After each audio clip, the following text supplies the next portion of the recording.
Father, we worship you, we adore you, we glorify you. पिता, हम आपकी आराधना करते हैं, आपको सराहते हैं, आपकी महिमा करते हैं। You are an amazing Father. आप एक अद्भुत पिता हैं। Teach us. हमें सिखाएं। Holy Spirit, you are our teacher. पवित्र आत्मा, आप हमारे शिक्षक हैं। Lord, we want to become strong in the Word of God. हम आपके वचन में मजबूत बनना चाहते We want to know the riches that are in Christ Jesus. हैं, उस महिमा के धन में जो मसीह यीशु में हमें मिला है। Give us the heart हमें वो हृदय to दें, grow in your Word. आपके वचन में बढ़ने के लिए, In Jesus' name. यीशु के नाम में। Amen. Go to the book of Ephesians, chapter 1, verses 3. हम इफिसियों की किताब पहला अध्याय 3री आयत में चलेंगे And it says, और उसमें लिखा है, Blessed be the God and Father of our Lord Jesus Christ, who has blessed us with every spiritual blessing in the heavenly places in Christ. हमारे प्रभु यीशु मसीह के परमेश्वर और पिता का धन्यवाद हो कि उसने हमें मसीह में स्वर्गीय स्थानों में सब प्रकार की आत्मिक आशीष दी है। Amen. So I want you to pay attention to each and every word that Holy Spirit made Apostle Paul to write. मैं चाहता हूँ आप हर एक शब्द पर ध्यान दें जो पवित्र आत्मा ने प्रेरित पौलुस के द्वारा लिखा है यहाँ पर। First, he is blessing the God and Father of our Lord Jesus Christ. पहला कि वो धन्य कहता है उस परमेश्वर को और पिता को जो हमारे प्रभु यीशु मसीह का है। Amen. Now I want you to pay attention on something मैं चाहता हूँ आप that ध्यान दें, if you go to verse 2, अगर आप which we दूसरी read आयत yesterday, he said, Grace to you and peace from God our Father. अगर आप देखेंगे तो उसमें लिखा है कि परमेश्वर की ओर से अनुग्रह और शांति तुम्हें मिलती रहे जो हमारा पिता है। But why did Apostle Paul now, he is writing God and Father of our Lord Jesus Christ? लेकिन अब दोबारा से पौलुस प्रेरित क्यों ऐसा लिख रहे हैं कि परमेश्वर और हमारे प्रभु यीशु मसीह का पिता? That means he is saying that, you know, the Father of Lord Jesus Christ, he's not just his Father, but he's also his God. He's his Father, but he's also his God. क्योंकि वो ये कहना चाहते हैं कि यीशु मसीह का पिता केवल उनका पिता नहीं लेकिन उनका परमेश्वर भी है। And first thing, he is telling us that he is blessing God for this reason that every blessings, the source of every blessing is God and Father of our Lord Jesus Christ. और वो इस बात के लिए परमेश्वर को धन्यवाद दे रहे हैं क्योंकि हर एक आशीष का स्रोत परमेश्वर स्वयं है, वो पिता स्वयं है। Amen. So we have to understand in this divine plan of Godhead. तो हमें समझना है परमेश्वरत्व के इस अलौकिक प्लान में। First, let me just go through the scripture and then I'll come back and we'll go in detail. पहले हम वचन में जाएंगे फिर मैं और गहराई से बताऊंगा। Blessed be the God and Father of our Lord Jesus Christ, who has blessed us, who has, it's past tense, it has already happened. Not that he will, he has already blessed us. हमारे प्रभु यीशु मसीह के परमेश्वर पिता का धन्यवाद हो कि उसने हमें सब प्रकार की आत्मिक आशीष दी है। ये नहीं कि वो देगा, ये हो चुका है। He has already blessed us. वो पहले ही हमें आशीष दे चुका है। Amen. Amen. And the Bible says he has blessed us with every spiritual blessing. और बाइबल कहती है वो हर एक आशीष से, हर एक आत्मिक आशीष से हमें आशीषित कर चुका है। Amen. He has blessed us with every spiritual blessing. वो हर एक आत्मिक आशीष हमें दे चुका है, उससे आशीषित कर चुका है। Amen. आमीन। And these spiritual blessings, so in the heavenly places in Christ. और ये जो आत्मिक आशीषें हैं स्वर्गीय स्थानों में हैं मसीह में। Amen. They are in Christ Jesus. ये मसीह यीशु में हैं। Amen. So now, let me go back and then let us just go in detail. मैं वापस जाता हूँ फिर हम गहराई में जाएंगे। So, Apostle Paul is blessing the God and Father of our Lord Jesus Christ because of all the blessings with which he has blessed us. Apostle Paul आशीष दे रहे हैं परमेश्वर पिता को जो प्रभु यीशु मसीह के परमेश्वर हैं उन सारी आशीषों के लिए जिससे उसने हमें आशीषित कर दिया है। Amen. And he's saying that God he's not just the Father, but he also became God of Lord Jesus Christ.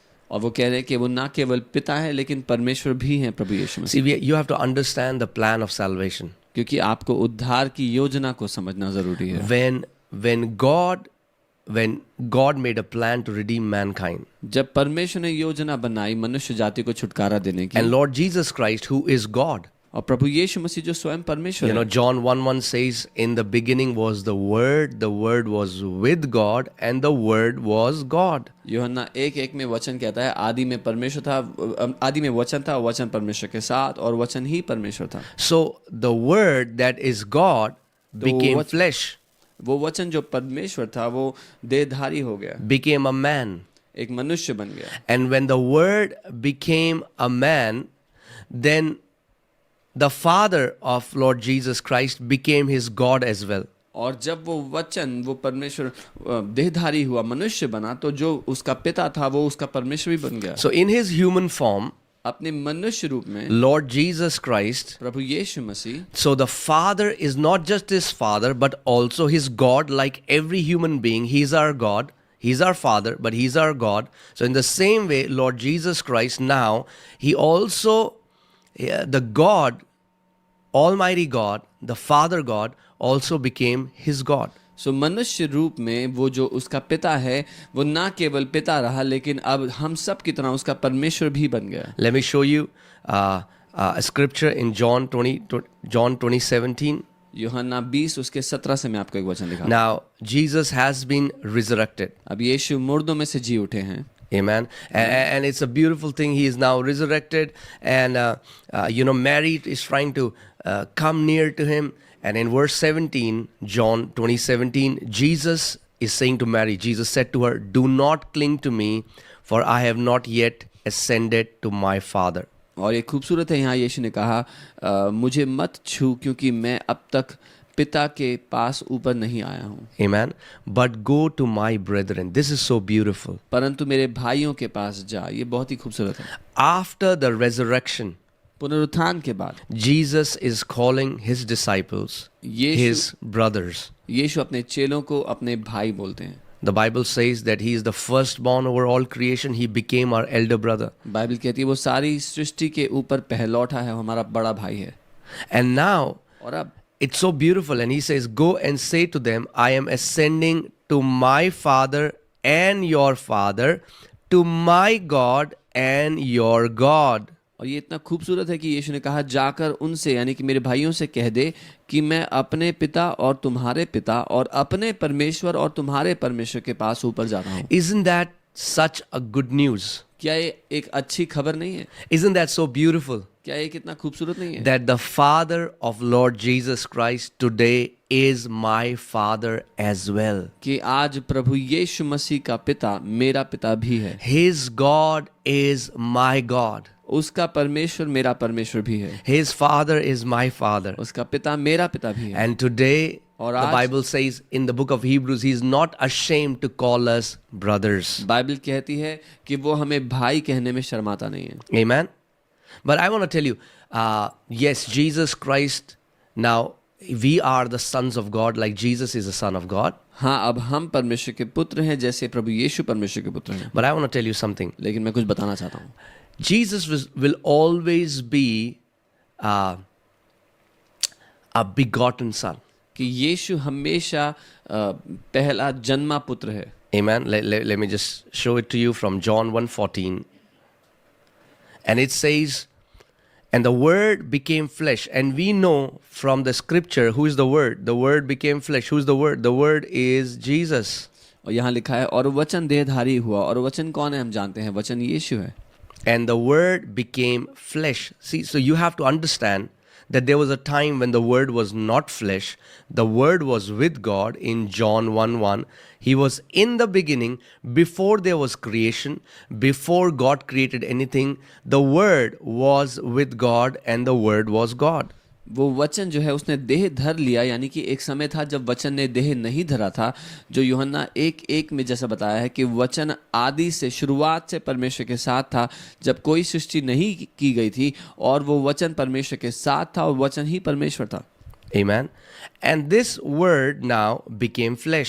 और अब वो वचन देहधारी हुआ and dwelt among us. और हमारे बीच में उसने डेरा किया And we beheld his glory, और हमने उसकी महिमा को देखा, the glory as of the only begotten of the Father, जैसे पिता के इकलौते पुत्र की महिमा, full of grace and truth. जो महिमा और सच्चाई से This भरा। word begotten comes from the Greek word monogenes. ये जो बिगॉटन शब्द है यूनानी के मोनोजीनी शब्द से आता That means one of a kind. है, जिसका अर्थ है एकमात्र अनोखा। So we have to understand, even though we are sons of God, you are individually a son of God, like Jesus is the son of God, but we will never be, we cannot take the place of Jesus. We are like him, but we are not him.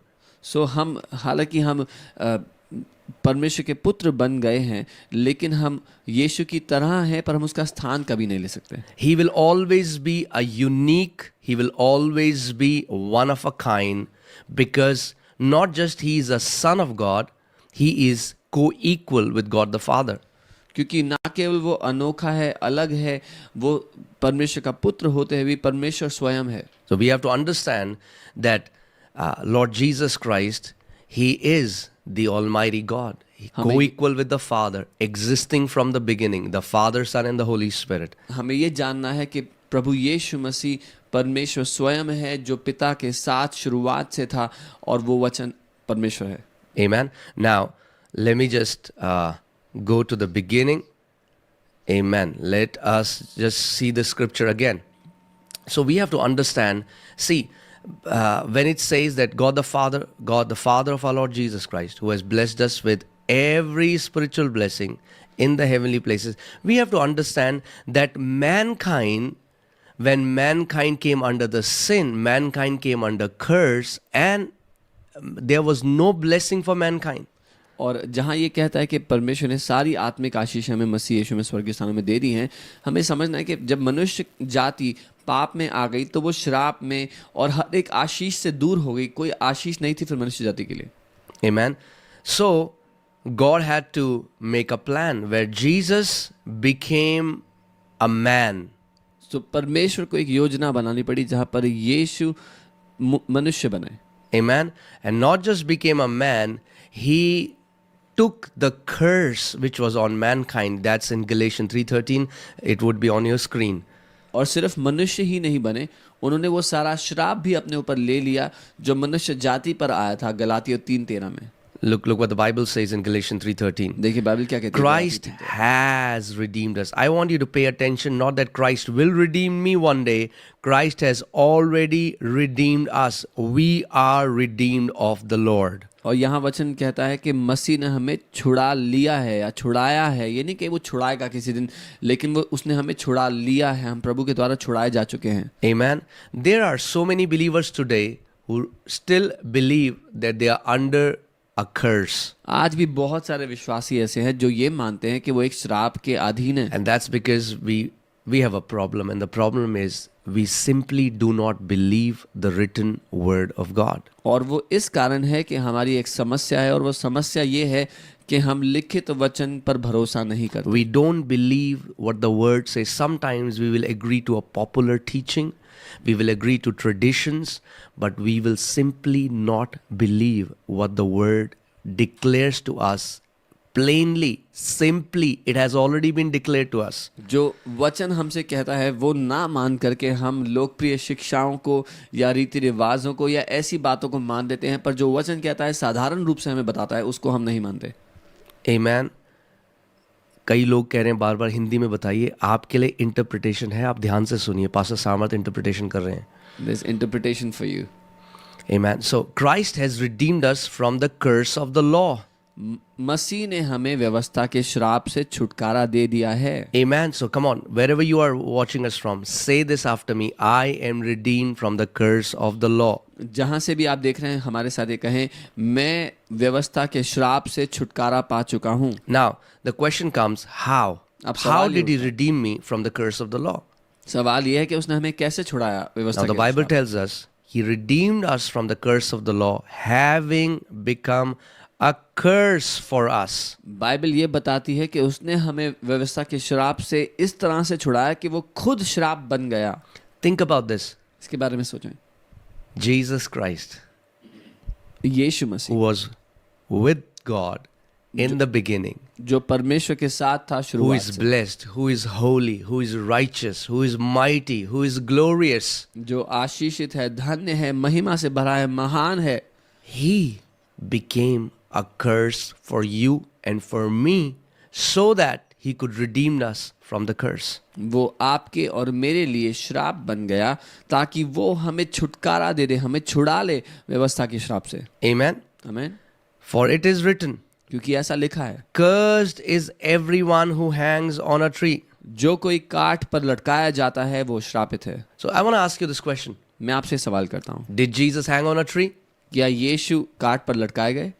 I'm asking you a question. मैं आपसे एक सवाल कर Did रहा हूँ, Jesus hung on a tree? क्या यीशु एक पेड़ पर लटकाए गए? If the answer is a definite yes, अगर उत्तर निश्चित हाँ है, then the answer is also a definite yes that you are no longer under a curse. तो फिर उसका एक निश्चित उत्तर ये भी है कि आप श्राप के अधीन नहीं हो, Because Jesus became a curse for you and for me. क्योंकि यीशु आपके और मेरे लिए श्राप बन गए। Amen. आमीन। So now let's go back to Ephesians 1:3. अब हम इफिसियों 1:3 पर वापस आते हैं। That's our passage for the day. वो आज के लिए हमारा वचन है। And I'm telling you, there is so much meat in this one scripture, Ephesians 1:3, that it will take us maybe a week to just go on and, we can go through the entire Bible and open many scriptures. और मैं बता रहा हूँ, इतना भोजन है इस एक वचन में कि हम हफ्तों तक इसी के अंदर बहुत सारी चीजें देख सकते हैं अलग अलग वचनों से। Amen. So now, hear this. Mankind was under a curse. मनुष्य जाति एक श्राप के अधीन थी। God the Father became the source of the blessing, परमेश्वर पिता आशीषों का सोता बना, but Jesus Christ became the medium through which God could bless us. लेकिन प्रभु यीशु मसीह वो माध्यम बने जिसके द्वारा परमेश्वर पिता हमें आशीष दे So सके। you have to understand तो आपको समझना है that now the only way mankind can come back under the blessing is if they come in Christ Jesus. अब एकमात्र रास्ता कि मनुष्य जाति आशीषों में वापस आ सके वो है प्रभु यीशु मसीह में आकर। Okay, let's see it here. यहाँ The देखो। Bible says, "Blessed be the God and Father of our Lord Jesus Christ, who has blessed us with every spiritual blessing in the heavenly places in Christ Jesus." In Christ. Amen. Bible कहती है, हमारे प्रभु यीशु मसीह के परमेश्वर पिता का धन्यवाद हो कि उसने हमें मसीह में, ये मसीह के अंदर है जो उसने स्वर्गीय स्थानों में सब प्रकार की आत्मिक आशीष हमें दी है। Amen. So now blessing has a location. अब आशीष का एक ठिकाना है। The location of blessing is not Canada. जो आशीषों का ठिकाना है वो कनाडा नहीं The है। blessing of the location of a blessing is not America. आशीषों का ठिकाना अमेरिका भी It's नहीं है, not Europe. यूरोप भी नहीं है। If you are a spiritual man, अगर आप एक आत्मिक व्यक्ति you हैं will understand तो आप समझेंगे that the location of the blessing is not physical but it's spiritual. कि आशीष का ठिकाना शारीरिक जगह पर नहीं पर आत्मिक है। That's why the Bible calls it every spiritual blessing. इसीलिए बाइबल कहती है हर एक आत्मिक आशीष। So many people have misunderstood this scripture. बहुत से लोगों ने इस बात को गलत समझ लिया। They think that it's only talking about blessings that are spiritual उनको लगता है ये सिर्फ आत्मिक आशीषों की ही बात हो रही है, or blessings that only affect your spiritual life. या वो आशीषें जो केवल आपके आत्मिक जीवन पर ही प्रभाव डालती What हैं। about the resurrection of your body? तो आपके शरीर के पुनरुत्थान का क्या होगा? Will that not happen because that's your body? क्या वो नहीं होगा क्योंकि वो आपके शरीर में है? What about your healings? आपकी चंगाई का क्या होगा? No, that's not what Bible is saying. नहीं, बाइबल ये नहीं कह रही है। Bible is saying that the source of this blessing is spiritual. It's not a material blessing that God has given you. Bible He कह has रही है not just given you a car. It's not that God loved humanity so much that he said, okay, let me just give them some bread. Let me give them some food. Bible ये कह रही है कि जो स्रोत है इन आपकी सारी आशीषों का वो आत्मिक है। परमेश्वर ने ये नहीं किया कि मैं इनसे प्यार करता हूँ तो थोड़ी रोटी देता हूँ उनको मैं आशीष देने के लिए। No, he gave us a spiritual blessing. But you have to understand that this physical world came out of the spiritual world. नहीं, उसने हमें आत्मिक आशीष दी, पर आपको ये समझना है कि जो शारीरिक दुनिया है ये आत्मिक दुनिया में से जन्मी है। Amen. And whatever happens in the spirit realm affects the physical realm. और जो कुछ आत्मिक दुनिया में होता है उसका प्रभाव शारीरिक दुनिया पर पड़ता है। Amen. Let's see again. So it says that we are blessed with every spiritual blessing in the heavenly places in Christ. In Christ. That's where we are blessed now. So that means if you have to be blessed, you have to be in Christ. और ये कहता है कि हम मसीह यीशु में सब प्रकार की स्वर्गीय आत्मिक आशीषों से आशीषित हो चुके हैं। अगर आपको आशीषित होना है तो वो जगह है मसीह में। Amen. आमीन। We are blessed in Christ. हम मसीह में आशीषित हैं।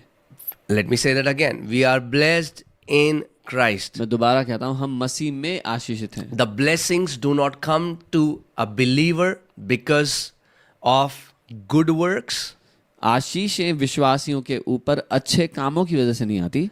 There are so many people outside in the world doing good works. दुनिया में भी बहुत सारे लोग हैं जो अच्छे अच्छे काम कर रहे हैं, No, पुण्य के काम these कर रहे हैं। blessings are not a reward of good works. नहीं, ये आशीषें पुण्य के कामों का प्रतिफल नहीं You है। have to understand, these blessings are in Christ Jesus. आपको समझना है ये आशीषें मसीह यीशु में हैं। And if you are in Christ Jesus, you are blessed. और अगर आप मसीह यीशु में हो तो आप आशीषित हो। हाँ, कई लोग आज बोलते हैं देखो वो कितना ब्लेस्ड है, उसके पास एक बड़ी कार है, एक बड़ा घर है।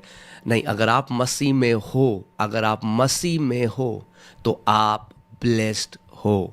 Many people say, oh, he has a big car, a big house, he must be so blessed. But if you are in Christ, you are blessed. Amen. And that's the revelation that you need. और ये वो प्रकाशन है जिसकी आपको आवश्यकता है। Amen. Amen. You know, because we have to understand that, when we were not in Christ, we were far away from God and we were not eligible for any blessing. जब हम मसीह में नहीं थे, परमेश्वर से बहुत दूर थे, हम किसी आशीष के लायक नहीं थे।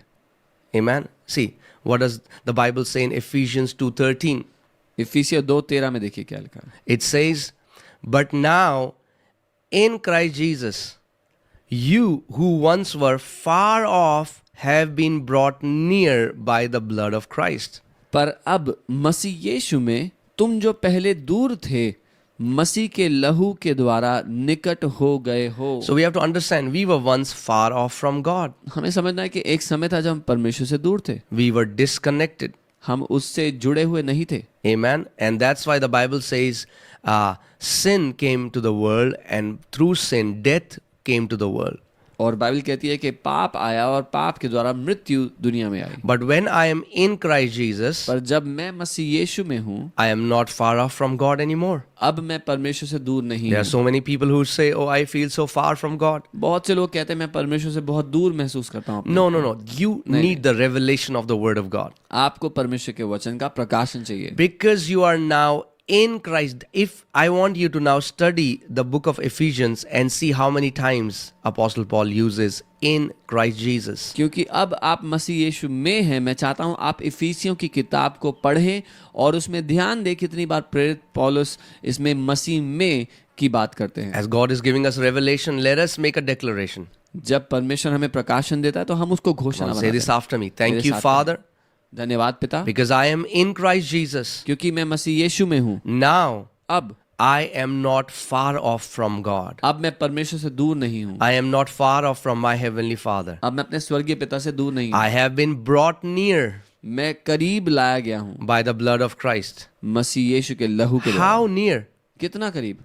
So near इतना करीब that you have been united with Christ Jesus. कि अब आप प्रभु यीशु मसीह के साथ एक हो चुके हो। Amen. Your spirit and Holy Spirit has become one. आपका आत्मा और पवित्र आत्मा अब एक हो चुके हैं। Amen. आमीन। Now again, let's come back to Ephesians 1:3. हम वापस आते हैं इफिसियों 1:3 पर। As I told you, there is a lot of meat in this scripture. Just one verse. जैसा मैंने कहा था इसमें बहुत भोजन है, एक अकेली आयत। It will take us hours and hours to, to just open it up. घंटों लग जाएंगे इसको सिर्फ खोलने में। All right. So again, what should be our response that now today we are blessed with every spiritual blessing in Christ Jesus? तो अब हमारा क्या प्रत्युत्तर होना चाहिए कि जब हमें हर एक आशीष मिल चुकी है, मसीह यीशु में हम आशीषित हैं, Like Apostle Paul, जैसा we अपोस्तल पौल ने start to कहा, bless our heavenly Father. हम अपने स्वर्गीय पिता को धन्यवाद देने लगते हैं। When you know जब how आपको much पता है He has blessed you, कि उस- the only thing you can do is to bless Him back. जब आपको पता है कि उसने आपको किस रीति से आशीषित किया है, तो आप एकमात्र चीज ये कर सकते हैं कि उसको धन्यवाद दे सकते हैं उसके That's लिए। why David says, "Bless the Lord, O my soul, and all that is within me, bless His holy name." इसीलिए दाऊद कहते हैं, हे मेरे प्राण यहोवा को धन्य कह, और जो कुछ उसमें मुझ में है उसके पवित्र नाम को धन्य कह। Bless the Lord, O my soul, and forget not His benefits. And now, what are the benefits? These are the blessings. यहोवा को धन्य कह मेरे मन, और उसके किसी उपकार को मत भूलना। क्या है उसके उपकार? उसकी वो आशीष है। Right? He forgives all your iniquities. वो आपके सारे अधर्मों को क्षमा He करता heals all your diseases. है, आपके सारे रोगों को He चंगा करता है। redeems your life from destruction. आपके So जीवन if you को read विनाश से on and बचाता है। on, and David talks about all the blessings that God has blessed him. तो अगर आप आगे पढ़ेंगे तो दाऊद बात करता है उन सारी आशीषों की जिससे परमेश्वर ने उसको आशीषित किया Okay. Now, I want you to focus on this word, in the heavenly places in Christ. मैं चाहता हूँ यहाँ ध्यान दे, लिखा है कि स्वर्गीय स्थानों में मसीह में। Right? Christ is seated right now in the heavenlies, in the heavens. मसीह यीशु इस समय स्वर्ग में बैठे हुए हैं। Amen. आमीन। He is seated there, वो वहाँ बैठे हुए हैं, ruling. राज्य करते हुए। The Bible says that he will sit there until all his enemies are made his footstool. Bible कहती है वो स्वर्ग में तब तक बैठे रहेंगे जब तक उनके सारे दुश्मन उनके पांव की चौकी ना बन But जाए। there's a beautiful truth that Apostle Paul tells us. एक खूबसूरत सत्य है जो पौलुस प्रेरित I हमें want to बताता tell you, he's not sitting there alone. है। मैं ये बताना चाहता हूँ कि वो अकेले नहीं बैठे हुए हैं। Okay, let's see that. देखते हैं Ephesians chapter 2, इफिसियों 2 and we'll read verses 6 and 7. उसकी 6 और 7 हम पढ़ेंगे। Let's read it. And it says, let's read from verse 4. I'll read from verse 4. But God, who is rich in mercy, amen. So I want you, see, our definition of God, our revelation of God should come from the written scriptures.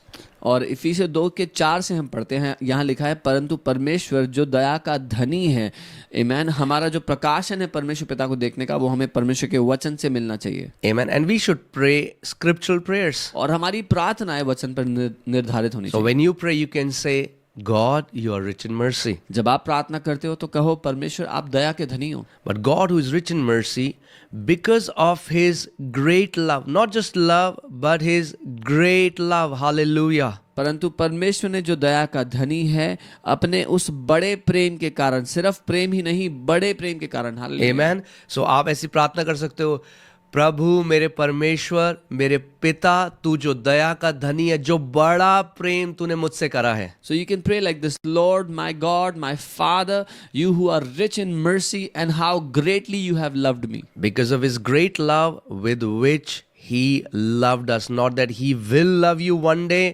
when you behave, become good. No, he already loved us. Bible says, while we were yet sinners, God loved us. और वो आपसे इस बड़ी रीति से प्रेम करता है। Bible कहती है जब हम पापी ही थे तभी उसने हमसे प्रेम किया। Amen. Amen. But God, who is rich in mercy, परमेश्वर because जो of his Daya- great love with which he loved us, even when did he love us? Even when we were dead in trespasses.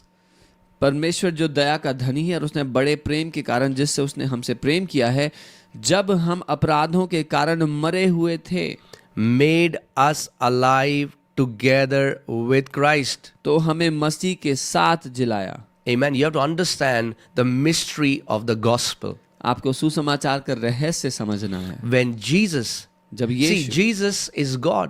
He didn't have to die. यीशु परमेश्वर है, उसको मरने की आवश्यकता But the नहीं थी। Bible says he tasted death so that he might destroy death.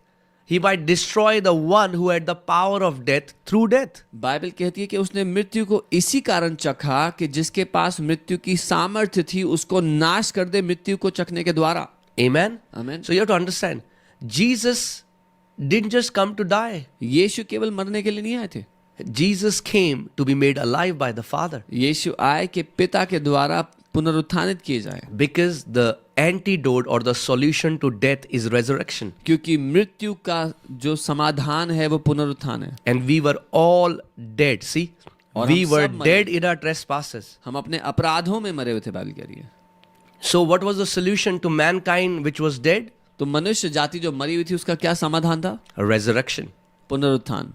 Jesus came with resurrection. यीशु पुनरुत्थान लेकर आए। But you have to understand, पर आपको to समझना resurrect, you have to die. कि पुनरुत्थान के लिए पहले मरना पड़ता है। So Jesus became one with humanity. तो यीशु मनुष्य जाति के साथ एक That's हो why गए। he became the last Adam. इसीलिए वो आखिरी आदम कहलाए। Whatever has happened to Jesus has happened to mankind. जो कुछ यीशु के साथ हुआ वो सारी मनुष्य जाति के साथ हुआ है। He became the representative of humanity. वो मनुष्य जाति के प्रतिनिधि बन गए And he died. और मर गए। And then और the फिर- Bible says, बाइबल कहती है when he was made alive, look at the scripture, when he was made alive, hallelujah. जब उसको जिंदा किया गया, He जिलाया was गया, not just made alive, we were made alive together with Christ.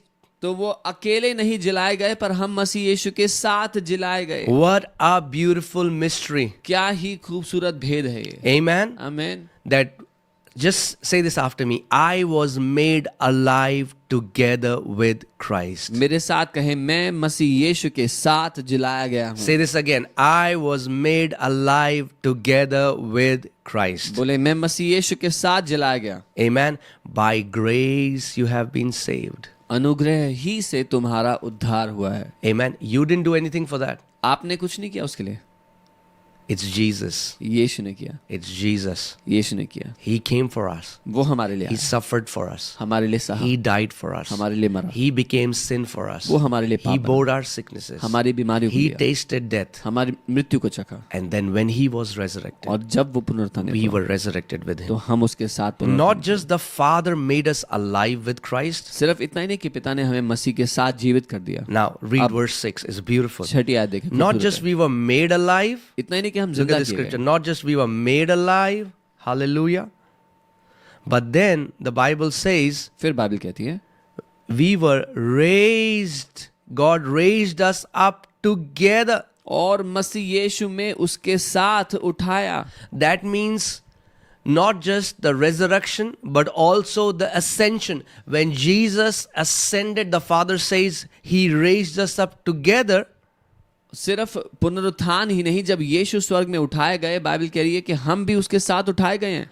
And now it becomes more beautiful. और अब और भी खूबसूरत होता है। Not just we were raised together with Christ, सिर्फ मसीह के साथ उठाए ही नहीं गए, Father made us sit together with Christ in the heavenly places in Christ Jesus. पिता ने स्वर्गीय स्थानों में हमें मसीह यीशु के साथ बैठाया भी है। Hallelujah. Hallelujah. The Father made us sit together. Can you see how many times Apostle Paul uses the word together? पिता ने हमें साथ बैठाया। साथ, आप देख सकते हैं पौलुस प्रेरित कितनी बार साथ शब्द का इस्तेमाल करता Come on, say this after me. है। मेरे साथ कहें, I was made alive मैं जीवित किया गया together with Christ. मसीह यीशु के साथ, I was raised मैं उठा लिया गया together with Christ. मसीह यीशु के Again, साथ। second time you'll see together. फिर आप Third देखोगे time, दोबारा। I was made to sit together with और- Christ in the heavenly places. और मैं बैठाया गया मसीह यीशु के साथ स्वर्गीय स्थानों में। Amen. आमीन। Now you have to understand, अब आपको समझना है, even though He has blessed us with every spiritual blessing in the heavenly place, you have to understand the depth of it. That means all the blessing in the cosmos, in the spiritual realm, all that the best that God has to do, all of these blessings Father has given us in Christ Jesus. अब आपको समझना है कि जो आशीषें हैं पिता ने मसीह यीशु में, वो सारी बातें जो सृष्टि में अच्छी हो सकती हैं, आशीष की हो सकती हैं, पिता ने वो सारी चीजें हमें मसीह यीशु में दे दी हैं। Many times Christians just think blessing is a good house, a good car. कई बार It's an iota of the blessings. कई बार मसीह लोग को लगता है कि एक अच्छा घर होना, एक अच्छी गाड़ी होना ही आशीष है। वो तो आशीषों में एक छोटा सा बिंदु है। In fact, on this earth, इस पृथ्वी पर we will only experience an iota of those abundant blessings. उन बहुतायत की आशीषों का हम बिंदु भर ही देख पाएंगे या अनुभव कर पाएंगे। Amen. Let me show you from the scripture that it will take you billions of years. क्योंकि करोड़ों साल लग जाएंगे. You know, okay, let's come in verse 7. It says that in the ages to come. This word ages, और 7वीं आयत में लिखा है कि वो आने वाले समयों में, जो this समय word शब्द है, ages is the word eons. ये ईओन शब्द है यूनानी का. And sometimes it means thousands upon thousands upon thousands of years. और कई बार ईओन का अर्थ होता है हजारों पर हजारों पर हजारों Now, साल. now look at this. अब देखें That in the ages to come, कि आने वाले समयों में he might show the exceeding riches of his grace वो अपने अनुग्रह का असीम धन दिखाए in his kindness towards us in Christ Jesus. कि वह अपनी उस कृपा से जो मसीह यीशु में हम पर है. Isn't that beautiful? क्या ये खूबसूरत नहीं है? Do you know that it will take you billions of years to comprehend the kindness of God which was done to us in Christ Jesus? क्या आप जानते हैं करोड़ों साल लग जाएंगे आपको उस परमेश्वर की भलाई को समझने में जो मसीह यीशु में उसने हम पर दिखाई है.